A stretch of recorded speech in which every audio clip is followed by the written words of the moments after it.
दरम्यान अजित डोवालांना टिळक पुरस्कार शहांच्या हस्ते दिला जाणार आहे। निवडकर्त्यांच्या बुद्धीची कीव येते अशी टीका संजय राऊतांनी अमित शहांवर केली आहे। संजय राऊतांनी आपल्या कुवतीप्रमाणे बोलावं, केंद्रीय गृहमंत्र्यांवरती बोलण्याची हिंमत करू नये असा टोला सुद्धा नितेश राणेंनी संजय राऊतांना लगावलाय।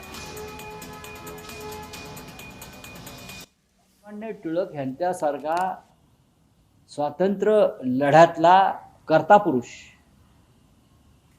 ज्याने स्वाभिमानाने, अभिमानाने आणि शौर्याने ईस्ट इंडिया कंपनीशी दोन हात केले, तुरुंगवास भोगला, त्यांच्या नावाचा पुरस्कार सध्याच्या ईस्ट इंडिया कंपनीचे व्यवस्थापकीय संचालक अमित शहा यांच्या हस्ते देण्याचा घाट ज्या कोणी घातला असेल त्यांच्या बुद्धीची मला कीव येते।